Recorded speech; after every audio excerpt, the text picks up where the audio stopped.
do some shout outs to some people that were very instrumental in getting this thing just started. There's a lot of things that this is a class I've been giving for a long time, in seminary, in high school, at chevra, different types of shiurim, and it was time to really take it to the next level. So I want to thank my sister Mindy for hosting this class, this group. There's going to be a few things we'll figure out along the way, but we're jumping in over here.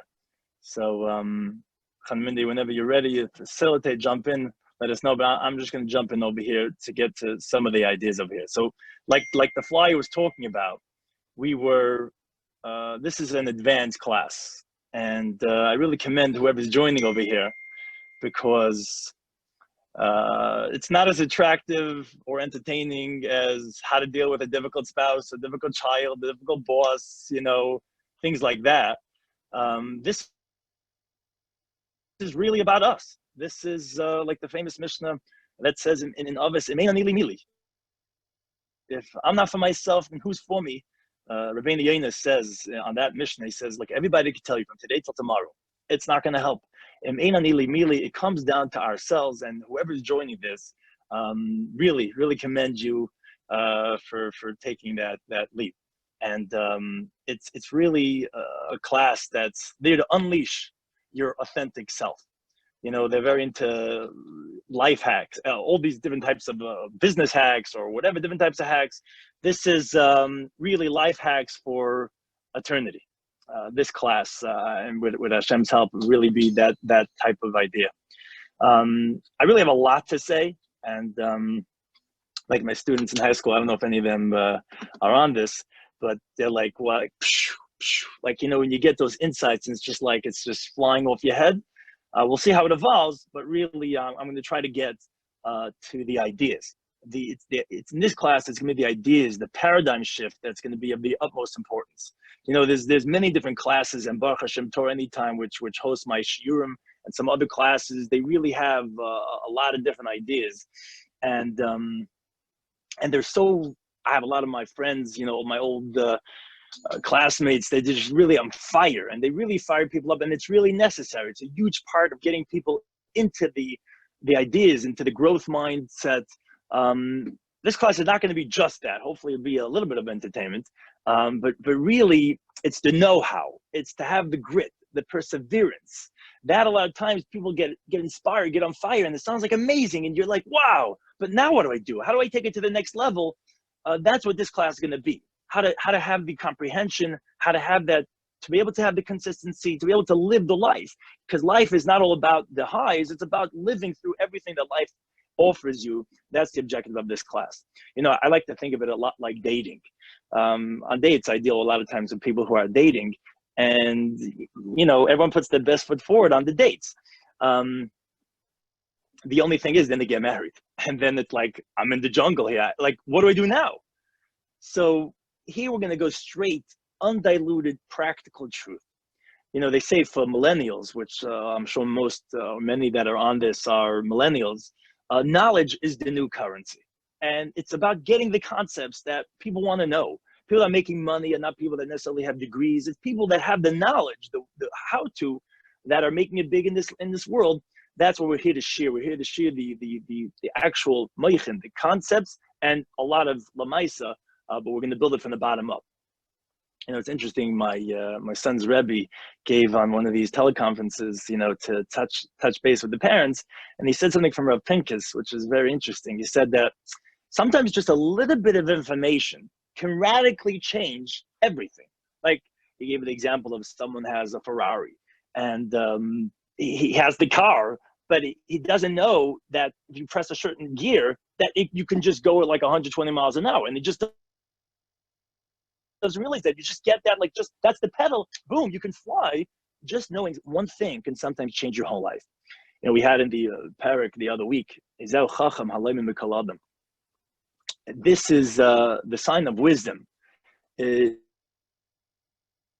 Like, I think Rebbe Brunstein, she always said that the people who take their cars to the car wash are the ones who are always commendable, because You know, the people with the jalopies, they're not taking their cars to the car wash. The people that have the nice cars, they're focused on that. They're taking it to the car wash. That's similarly, Ezel Chacham Leimi Kaladim is a person that's always looking, no matter what, no matter from who it's from where it's from, they're looking for the truth. And they're going to get it wherever it is. Whichever person has it, that's what's going to get it. Now, additionally, in that same line in that Mishnah, everyone has something to share that contributes. And so I really asking, not demanding, whoever has something to share, to speak up, put on the chat. You could say something. You don't have to say something. There's a chat. We left it open that people could say things. Again, this is specifically was a group by invitation, or those what's called chavra. Really people, only serious growth-oriented individuals hopefully are on this group. We didn't want it for the hamoinam, for necessarily the quantity. It's really the quality over here. It's really people that really want to get to the crux of life. Let me tell you a little bit about myself. So I'm just a regular guy. Relatively, I mean, for those who that know me, sometimes people have that feeling when they're listening to a class or a speaker, certain disconnect. Sometimes, like, this is a well-known personality, he's an Eloi, she's very wealthy, she's very connected, he has yichus, it's like, okay, that's them, and therefore they have all this knowledge and they're all this all-knowing, powerful people. I am none of them. I mean, my mother and father, they're definitely great people, but when it comes to yichus, that's not our bragging points. Although we do have the Yakubovich in our family. But I'll tell you one significant fact about myself that I actually just heard recently. My brother met my old manal. He says, "Oh, Shlomie, he was always a mavakish. He was always seeking," and that's something that I want from everyone here, whoever's joining this class. As I told my sister, we don't care if it's 5 people, if it's 500, whoever it is. It's to open up your eyes and your heart to the truth, and let that be the leader.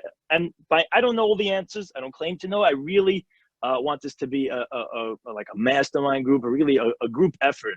But to figure out exactly what it is that we're doing over here. It's interesting that talking about like the setting, the tzura of this group, just setting some of the ground rules. Oftentimes you hear something and the tone of the speaker is so captivating. And he's like, wow. Now, but there's that small little voice inside that usually gets sidelined and pushed to the side asking, yeah, but, the other speaker just said the opposite. And how do I actually do all that he or she said? And how come I hear it intellectually, but I don't feel that emotionally? How can I really follow through? I'm always pushing around for a bit because I get inspired, and then I tank. How do we continue that? In this class, we will be amplifying that little voice. Now, some of the ideas we're going to address are, what does it mean, Kedusha?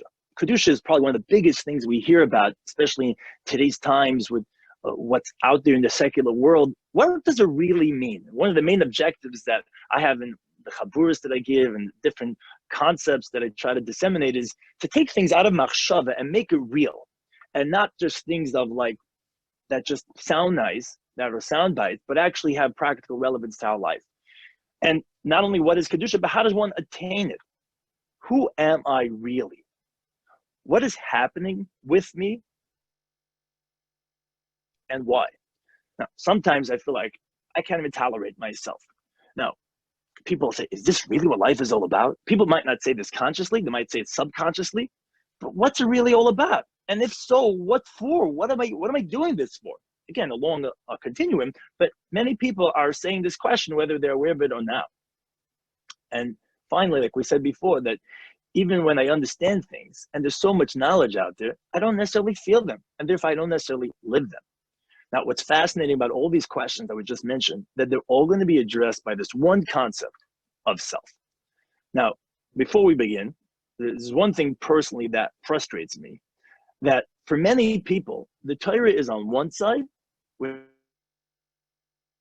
that's the ideals of life. And we're talking about whoever is on this, or whoever is going to hear it, generally are people that understand that we're maminim, b'nei mamin, and we all understand that Torah was given at Har Sinai, to a large extent, that we have that understanding, and that's at least the idea that we're striving for.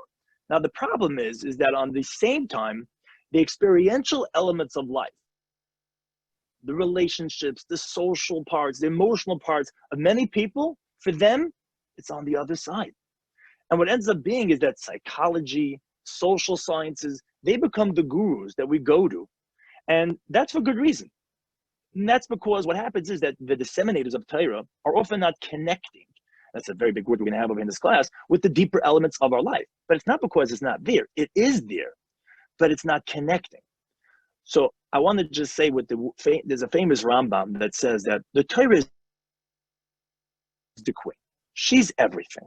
Now you can, and for many, there's a need for the other sciences, but they're the maidservants. Don't ever forget who is the primary and who is secondary. And that's something where I find that sometimes the shiurim that are in the machshava, but they don't come down to the body, to the emotions. And then you have certain classes that are about psychology, but they're worshiping the maidservants and forgetting about the queen. In this class, we're going to be hopefully harmonizing all of life and all of those parts together. And I would like to be your Sherpa. I am not, we're in Tibet over here climbing the mountain. We want to reach the summit together. All I am is a Sherpa, just innocently. I've been here many times before, and hopefully we can get to the summit together. One last thing related to this introduction is that, you can give me all the plumbing tools on the planet, but I'm not fixing my plumbing problem. Maybe my wife, she's definitely more handy than me. I can't do that. Now, most courses, if they're not machshavadik, then they tend to teach strategies. And this tool and that tool and that tool. This class is fundamentally different than all those types of classes. It's not about strategies, tools, different techniques.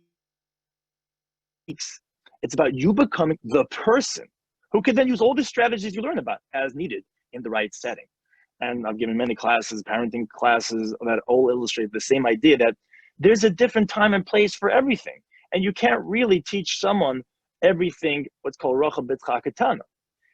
It's the person becomes the person who then intuits and knows how to do. That's the objective.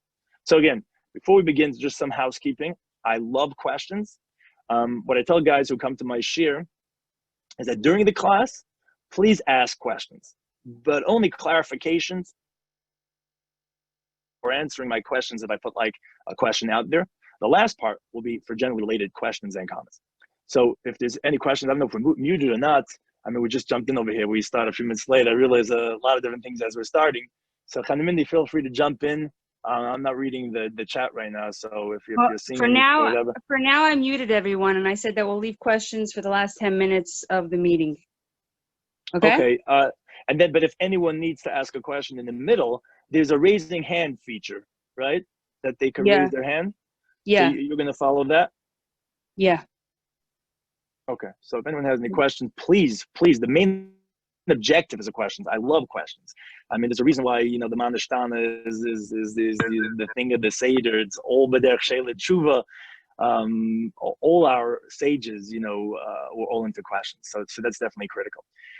If the raising hand thing doesn't work, I guess you can write in the chat or something, the question. Right. Okay. Right. Exactly. Yeah. And we're all just going to be figuring this out together, because I'm also I realize I'm going to have to get a laptop here. So just bear with me as I try to go with my PowerPoint back and forth. So let's begin on the bottom, which is the bottom of the mountain, all the way from the beginning. Where does it all begin? And the question is, why are we here? Now, I don't mean just on this Zoom class, but on this planet, in this body. And the thing is, you can have all the happiness, all the financial success. You could have the disciplined children that you took those 20 parenting courses for. And now what? See, that's the problem with us thinking people. Whoever's on this is probably one of you're thinking people. We're never really happy. Don't tell anybody else, especially your spouse. But you're always seeking answers. You're always looking for the truth. And that is the first objective of life. Why are we here? Now, I'm going to try to just get my, I don't know what you see, what you don't see. I'm just trying to pull up my PowerPoint, which is not coming up as a PowerPoint, but it's going to come up nonetheless. This is a quote. By the way, Hamid, do you see this? Is this? Wait. Oh, You can't hear me. Yeah, I see. Come in. Do You see it? you hear me and you see it? Yes, the 2 most important days in your Fine. life. So So I really love this quote. The 2 most important days in your life are the day you are born and the day you find out why. And that question about why are we here? As this is a question that we scream this question as a species, as employees, and as individuals. This is a question that we're all like, what are we really looking for? And the truth is because there's a deep inner restlessness that people have. And this is so beautifully said by the words of the Mesilas Yesharim. I mean, Mesilas Yesharim obviously does not need my haskama. And the Mesilas Yesharim, by the way, do you see me or you just see the PowerPoint? We see both.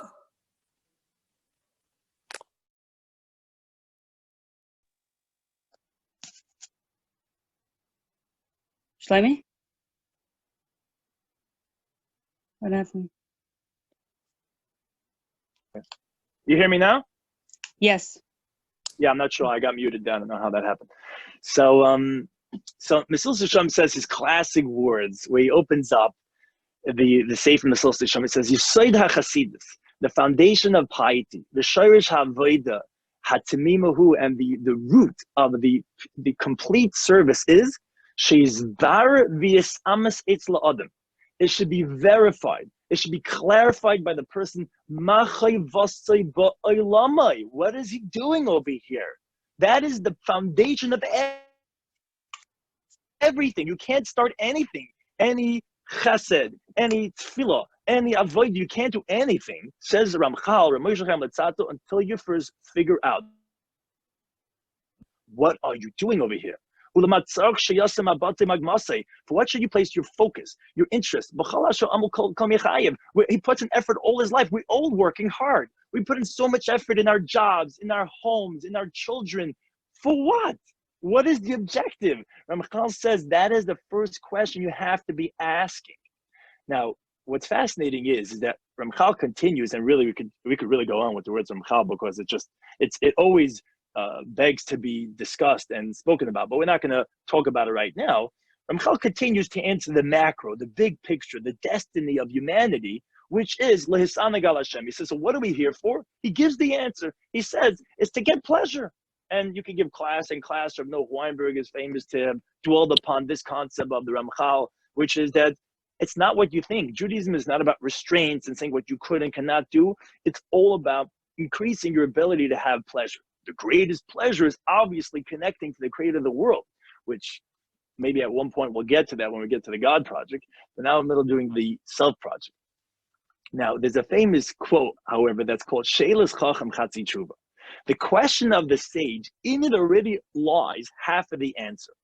If you look at this paragraph, Ramchal is alluding to something that he took for granted, but in this generation, it might be the challenge of this generation. The Mesilas Yesharim, the whole Sefer is teaching a person how to be the ultimate self. But the thing is that before Zehiras and Zrizas, Nikiyas and Prishas, before all the levels, there's a prerequisite that's highlighted by the Mashgiach, Reb Chaim Friedlander. And that is, he says the following words in actually a note in one of Ramchal's other svarim. He says, Ha'adam hu tachlis habriya. Man is the purpose of creation. L'chein, therefore, havanas mitziusi, understanding his essence, he hamaftech lavanas kalabriya. It's the key to understanding all of creation. What that tells us is that if you want to understand the world, you want to understand the purpose of the world, you cannot begin chayvasai ba'olamai. You cannot start to try to figure out what's your purpose in your world before you figure out olamai. It says it in the singular. His world, your world. Who are you? You have to know who you are before you start figuring out what are you doing over here. As Rabbi says in his intro to Myriad, he says that he says, and then Adam, he says that we're going to make the person in his essence, what he calls Betur Adam. He says, B'merkaz avodas seinu, in the center focal point of our work.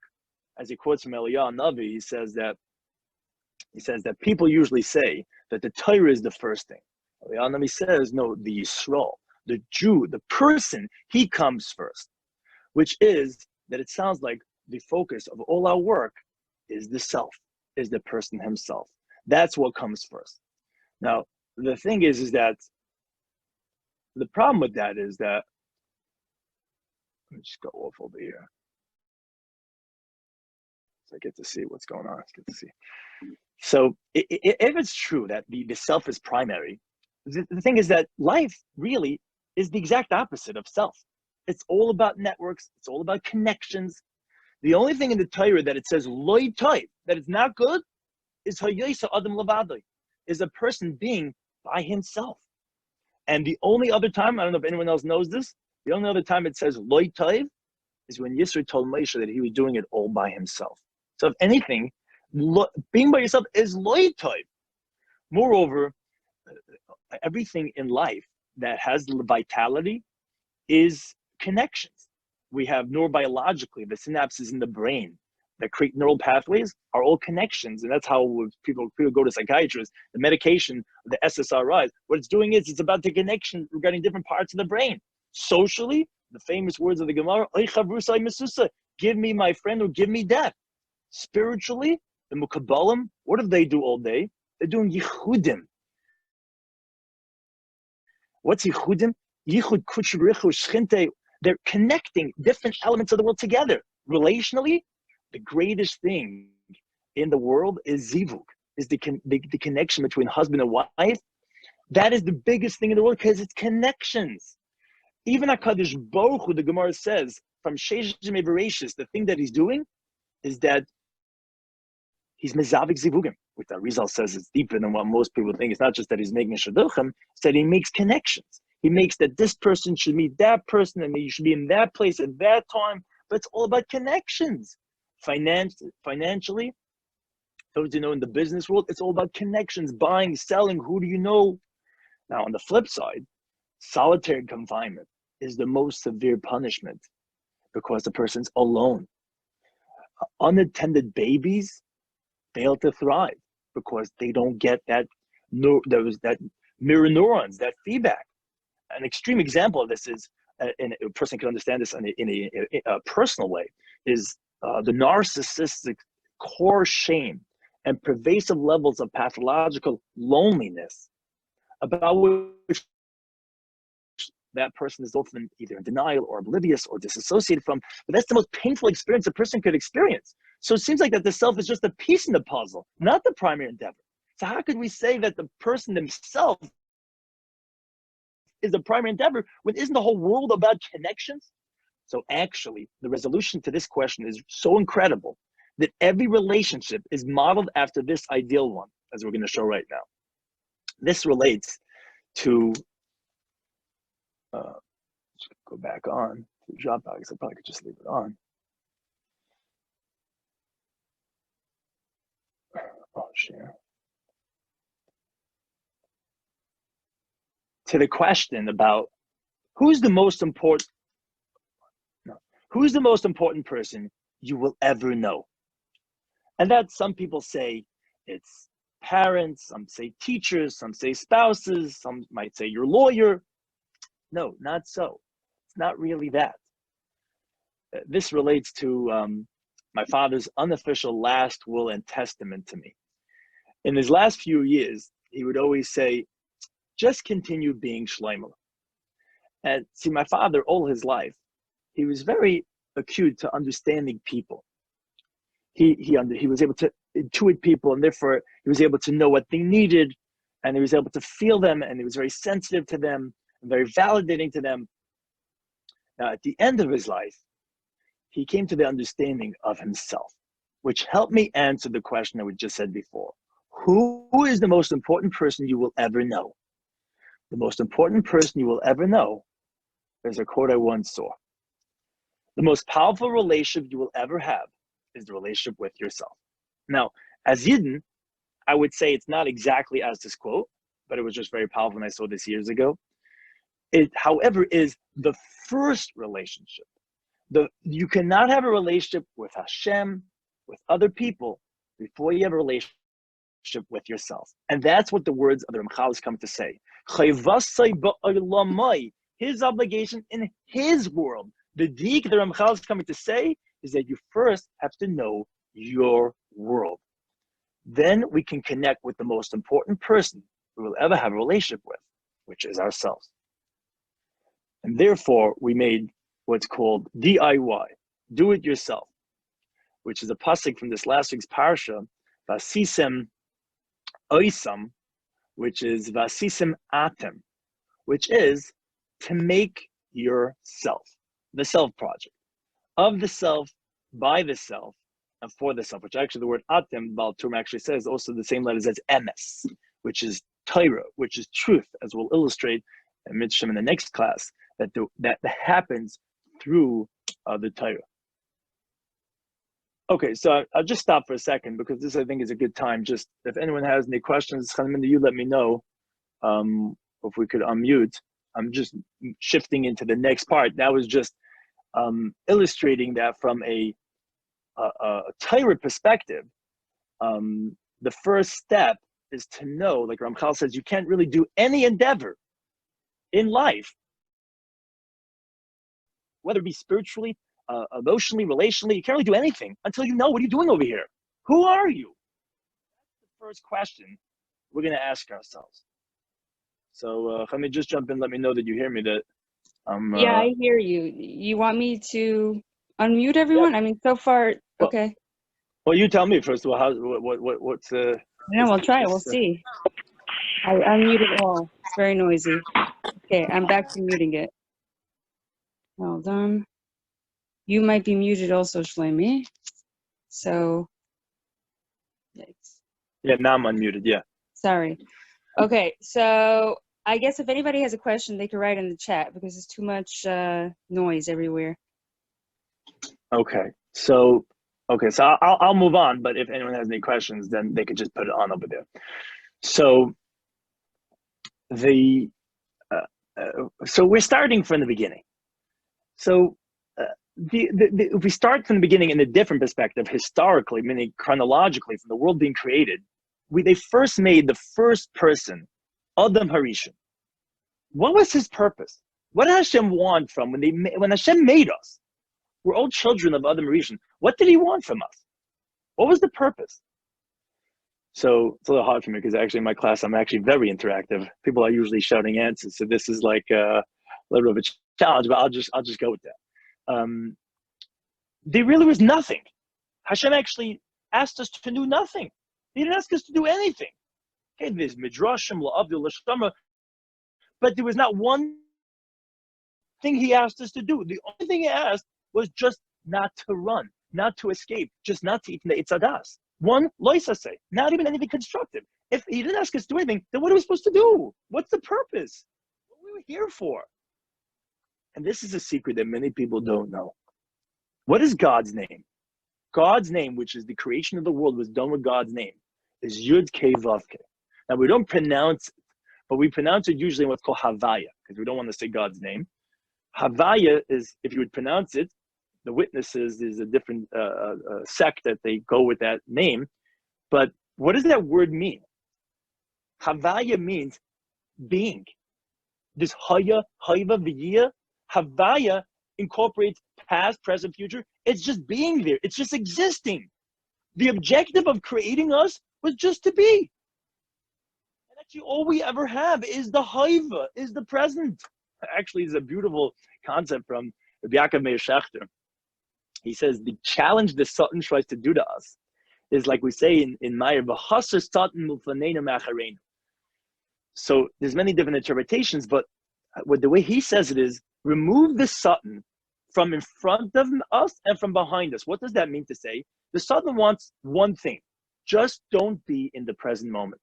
He wants us to either be worried what's in front of us, what's going to be, or what's behind us, what was, but just not to be in the present moment, because all of life is just experiencing and existing in that moment. That is Havaya. That is the Haiva. That was the purpose. We had no mitzvahs to do. When the Torah was given later on, we have to reclaim that. But the objective of us being was like a Yom Shekuli Shabbos. Shabbos, we do nothing active. We do nothing productive and constructive. We're just being. And that was the objective. Now, what happened when we failed? What was the first consequence when we ate from the Eitz Hadas? What happened is, as we all know the story, we hid. We were embarrassed, which led to death, which leads to not having eternity on this world. Now, what happened then? The words God spoke were Ayeka. Where are you? The first part we were speaking about was, who are you? Here Hashem says, where are you? The question is, you're hiding. Why? Why are you hiding? You're embarrassed to be you? I made you you. Where are you? That was the question. Where's the you? Now, something interesting, actually, Rashi, a few places says that we know Avram by Vakedi, he says, Hineni, I'm here. We find Rashi says the wording of the tzaddikim is Hineni, that I'm here, I'm ready. But in the words Hineni is, here I am. Hineni, here I am here. Shlomie Schwartzberg, I'm here. No one else. That is the words of the righteous. I'm not being anybody else but myself. I tell people a lot that I say the first thing in the day, which always the ratius is always from the primary, the first thing in the day, I say different than everybody else. I say, Maida Ani, different. At least I haven't heard anyone say the same interpretation I said. Most people say, Maida Ani Lefanecha. Wait, Shlomie, hang on just 1 second. Yeah. I'm not sure how to do this, but Nechama Saul, are you able to see the chat? I don't know. I saw something popped up. Can you explain again what Adam's purpose was? It was just to be? Was it to serve Hashem, grow, etc.? So okay, great question. So let's just elaborate for a second. Hashem, what he wants, okay, and this goes into the other part of Ramchal, which we'll probably get back to at some future time. This is just, I'm building the conceptual framework to understand that everything revolves around the self. So I'm starting from the bottom, which is us as Torah observant Jews, the sources from the Torah. And Ramchal is giving us that window in to understand that you can't do anything until you know Chayvasa Ba'alame. This is Ramchal in his classic work, Mesul Sisham, in the beginning. Right in the beginning, he says, don't start. Don't look at my sefer. Who are you? What's your olam? What's your world? And then you can know Chayvasa Ba'alame. And then you can get started going on the ladder up. You got to know first you. So part of that is, so who are we? We're all children of Adam and Chava, the first people. So when Hashem made them, what did he make them for? So Ramchal actually did, when he answered the question, he says, it's Masanik al Hashem. Hashem wanted to give. Hashem is good, and he wants to do good, like anyone that's good. Altruistic, a person wants to give, wants to share, not for any personal reason. They just want to give back. They want to share. God doesn't have to give back. He just is good, and therefore that's his nature. We don't understand everything about that, but that much we do know about him. So when he made Adam and Chava, what did he want from them? Nothing. I don't want anything from you. I just want to give you. A parent to a child, an altruistic parent, a healthy parent, let's put it that way. A healthy parent to a child doesn't want anything from the child. I tell my kids all the time, I go, you can hate me. Just love each other. I'm okay with that. Just don't fight. Don't worry about Tati. Let Tati just sit there with his Gemara. Don't worry about him. Love each other. That's what Hashem says. Hashem says, I don't need anything from you. You have nothing to give me. I don't need anything. I'm self-sufficient. I want you to be happy. So when he made us, he didn't ask us to do anything. We were perfect already. He just wanted us not to run away. Don't escape. There was one pothole in Gan Eden. It was called the Eitz Hadas. He says, do me a favor.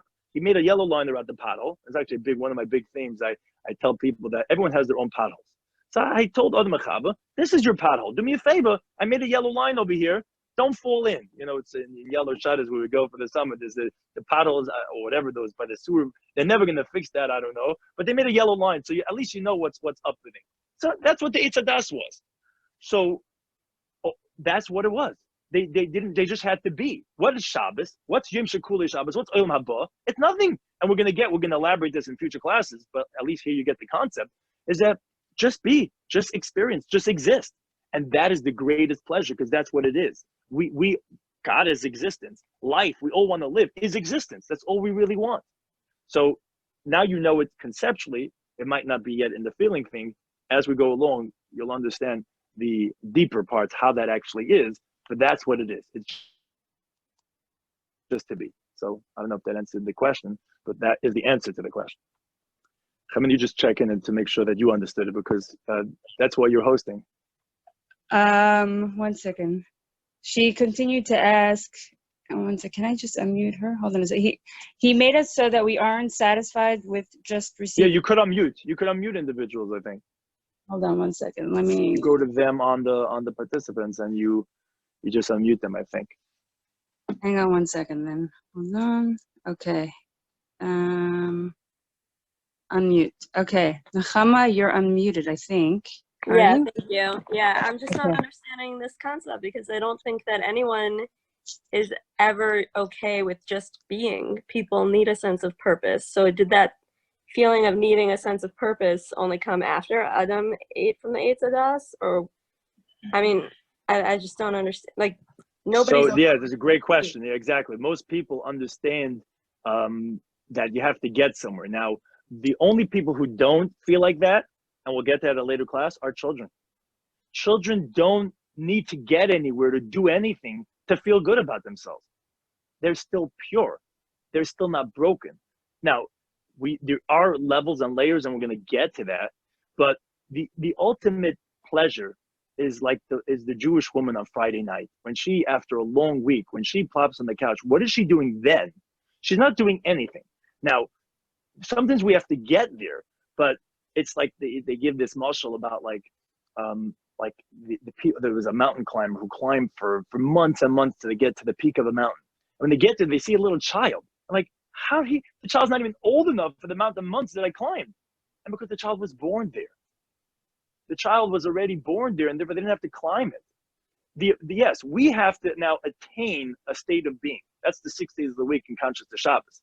But the objective is to be. The objective is to be. When we were created, it was just to be. Now you're right. After the chet of the Eitz Hadas, then we have inside of us, we have a voice that's suddenly misleading us, and we have to work to attain that. So I'm agreeing with your question, just illustrating that before the chet of the Eitz Hadas, before the primal sin, we had that. We just don't jump out the window. Now we have to get back into Gan Eden. Does that answer your question? I guess kind of. It just seems like there was more than just that, because there was Adam, and then there was Chava, and then they were supposed to have kids together. So already you're giving. So it wasn't just being. Right. So, but that's a great question. That actually is being on steroids. We're going to get to this actually we have a whole hierarchy of self, like 50, 60 levels of self, how to become the self. And one of the later levels is called self-expansion, which is really what chesed is. Chesed is expanding your experience of being. If I'm just being myself, so I'm, let's say, perfect in my own self, whatever, not in a black and white sense, but I'm perfect. Then if I now connect with another person, I just got bigger. And that's actually relates to the concept of Gedolim. Why do we call the great sages of our generation Gedolim? Why did you call them Talmidei Chacham, Tzadikim? Why are they called Gedolim? Because a small person is someone that only is egocentric. Little children, they only see themselves. A baby only knows themselves. The bigger you get, the more expansive you could be. So it's actually more being. It's not trying to become, it's actually being bigger. It's expanding your circle. I actually have it on one of the slides later on. That's actually what having children is. It's actually exponential being. Okay, so there is growth there. There is, people have the desire to grow. Yeah, okay. It's expansion. Yeah, so there's becoming, and then once you are, there's manifesting. Manifesting is something that the world, when Hashem created the world, it kept on getting bigger and bigger until Shakai, his name Shakai is Sha'amaloi Lomai, says, okay, enough. But it just, God keeps on manifesting. And that he just, for this world, he made Tzimtzum. But in the next world, we're going to actually continue to expand and expand. Mechail Chayil, it's the last Gemara Masechtas Brachos. We continue to expand and expand. That's a continual state of being. It's not static. Okay, thank you. Okay, great. Thanks for the question. I really appreciate that. So let's continue with. Wait, 1 second. Meryl was just saying that if somebody's on the phone, if they want to ask a question if they want to unmute themselves, they can do *6 on the phone. I believe that's what she said. Oh, great. Actually, you know what? Maybe so. Should we? Do you want to end at 10:30? Yeah, I think even though we started a few minutes late, like let's maybe take some questions now, if that's the type. If it's not, we're playing it by ear over here. But let me stop this. Bring myself back. Do you see me differently now? I have no clue even. You look fantastic. Fantastic. Thank you so much. Appreciate it. So I guess questions. I mean, there's gonna be a lot of questions, obviously, because one of the later classes is addressed that people think. I'm just throwing that out there. I wasn't planning on this, but like people think the word self is a 4-letter word. As if what? Are you serious? And I'm gonna address it in the later classes, but I'm just building a hierarchy to understand. And the next words I'm about to say, whether it be here in this class or next class, it's the most liberating idea. It's unbelievable, and it's all in the words of Chazal. So I'm not making this up. But I see it. I work with people emotionally, relationally, and one of the most liberating ideas that if people could hear it is that it's about myself. Now, I know there's gonna be many questions. I'm excited for that about it's my fault, who it's me. I'm gonna address all those questions. So, but here I just wanted to come from the Torah to start from the bottom to say basically why are we here, and that is Shlomie, do you want me to unmute all? I unmuted Zahava. She has a question. She was raising her hand. Okay. Hello. So my question is about pleasure. If we're here just for pleasure, why is life so full of pain? And what exactly constitutes pleasure? Because I think that people have a different, understanding of what they derive pleasure from. 100%. It's a great question. It's really the classic. It's like the $1 million question, and that's where Noah Weinberg really he got his bread and butter was what he calls the 5 levels of pleasure, which he really most people don't know this, but he really is going kabbalistically in what's called nefesh ruach neshama chai yechida. He's really going through on some level the 5 levels of a person's neshama, which we're going to talk about in a very deep way, which is actually the crux of the whole self project. But we're not spilling that beans yet. That's going to come in later classes. When that's opened up, the whole cat's out of the bag about where this is going to go. But yeah, just to give a crude mushal, imagine people go on detox, or people go to the gym, or people go ahead and they get their makeup done. Now, a lot of those things are grueling. They're very challenging, and yet people, not only is it not, let's say, pain, it's actually pleasurable. A guy could be working out, sweating and groaning, and he's loving it, he's digging it, because there's a purpose for it. There's something greater than that. So, for example, let's say there's a father carrying his son on his shoulders in Miron, and Lag BaOmer, and then on top of him is a younger kid on top of that, and they're all dancing. Now he's groaning under the pain, but he's so happy, he's so excited because he has a pleasure of love that's greater than the pleasure of physical comfort. So yes, there's pain in this world, and that's one of the next ideas I'll probably talk about in the next class. But that is if that's all there is. If all we see is physical pleasures, for example, then you're right. All the great philosophers, how depressed the philosophers were? The great philosophers were so depressed, it was suicidal. And many of them committed suicide because what am I here for? It's like, okay, eat, sleep, go, what's it gonna do for me? When we come to greater levels of awareness, and also greater levels of pleasure too, it's that a lot of us are ignorant. We don't really tap into the pleasures that are out there. For example, let's say people say about a symphony, oh please, you know what I'm saying? But we never became a connoisseur. We never became aware that that's just in a crude way to explain. But we will get deeper when we understand experientially what exactly is the experience of pleasure in an existential way. Great question. Okay. The answer will come in. Alon has a question. Alan, wait, hang on a second. Yeah, I'm here. Hey Okay. guys, how are you today? So I do want to mention that I really like the way Rabbi Shlomie actually kind of asked the question, what are we here for? And he actually traced it back all the way to the very, very, very beginning when Hashem made Adam, and then what was he there for, right? Wait, I just want to say, this is just for women. Alan is like an extra Oh. facilitator in case anybody wanted to know. Okay, sorry. Well, I'm really a woman, but I sound like a man. I'm just kidding. In today's world, you don't know. Make the long story short, I mean, I just want to say that I liked how he traced it back all the way back to Adam Rishon. I thought it was very an interesting concept, how he said, you know what, let me go see what's going on with Adam and see what he was supposed to do. And if you think about it, what was he supposed to do? What was his tafkid? His tafkid was not to do, but what not to do, essentially, right? Not to eat from the tree. But the rest he was supposed to actually do for himself, you know, kind of take care of the land and achieve goals. I actually had a real estate broker who drew a bunch of C's on a piece of paper. And, you know, Makol Melamdai Hiskalti. And he said, you know what these C's are? I said, yeah, they're a bunch of C's. He goes, no, they're goals. But the reason why people fall into depression is because they have a goal and they never complete their circle. So they become C's. They just jump from one thing to the next thing to the next thing. And this is the form of depression. So another thing I just want to touch on is kind of like a person should kind of strive to achieve things, right? Just for the sake of achieving.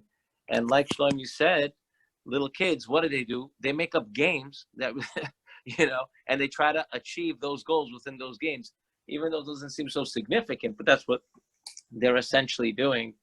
So, I mean, that's kind of the comment I had. I didn't really have a question. I was just kind of like very amazed at the way he kind of brought that in there. Thank you. Thank you for that feedback. Yeah, that's definitely a very important concept. We're going to learn a lot from children actually in this class. And there's a lot of sources in the Hasidic sources about that, to be like a child in that way, which they don't have to go anywhere. They don't have to do anything. They're just happy being who they are. And there's a lot in our purpose in this world, which we learn from them too. Okay, anyone or anything else? So Zahava has another question. Great. Hold on a second. 1 second. Okay, here we go. Okay. Zahava, you can ask your question. I see her hand is still up. Wait, what happened? I unmuted it. How about now? Zahava, you have a question? I think she has to unmute herself as well. Oh.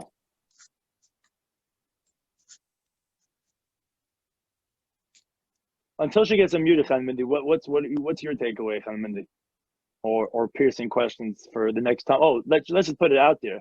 We would definitely want it to be precise, 9:30 to 10:30. Here we started a few minutes late, just trying to figure out some technical stuff.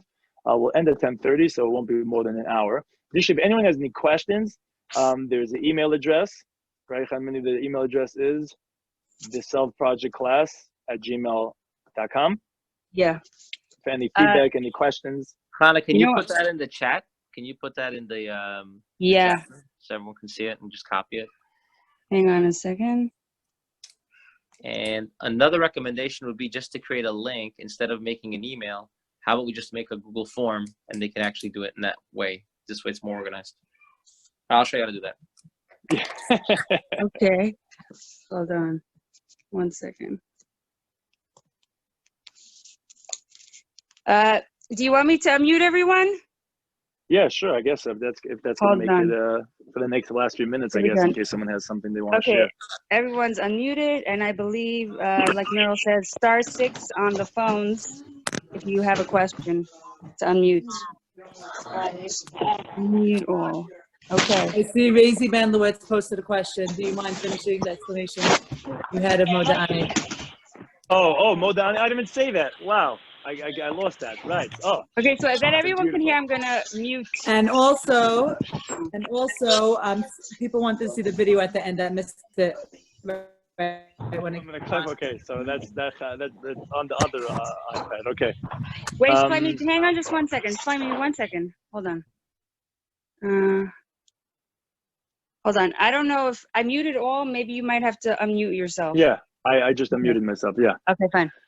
So actually, yeah, it's a beautiful shot of Moedani because, like I said, it's brought in the Zohar, and Chaim Volozhiner speaks about it. The first thing, that's why Rosh Hashanah is so big, because it's the first thing of the year, your first wife, all the firsts are considered big. So the first thing you have in the morning is really so critical. So this is the way I attempt to start my morning. I say Moedani, and this is so important because that's the first thought. It's the first seed.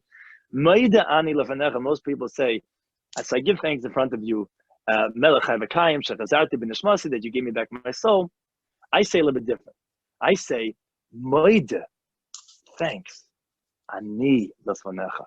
I am in front of you. Ani, Shlomie, I'm here. You want me. For some odd reason, you're like, okay, next. No, you say, Shlomie, here you are. Start your day. For what? What's so special about me? There's not enough guys in Lakewood. What do you want? Not enough people that work with people? Ani lefanecha. Maida, ani lefanecha. That's what the Lashon of Tzaddikim is. Hineni, I am here. Why do you want me? Avram, you wanted to pick him, her? Doesn't make a difference. You want me? You asked me to have this wife, this child, this house, this job, that traffic. I'm here. God, I'm here. Ani lefanecha. But I'm here. You're here. Am I here? I'm here. Yeah, thank you. Thank you. Ani lefanecha. That's how I start my day. Ani. Focusing on the Ani. And we'll talk a lot about that. Obviously, that's going to be a big part. There's going to be a lot of different parts. We're going to be incorporating a lot of different ideas. Yamin, Smol, Chesed, Gvura. It's not going to be all just one way or the other way. It's going to be incorporating a whole lot. Like it's the corpus callosum of the brain. We're going to be mixing the right side of the brain with the left side of the brain. So I guess unmute one more time, kind of in the end, and then we'll end with that. And then Mil will put on that clip. Okay, hang on just 1 second. Participants. Okay, everybody's muted.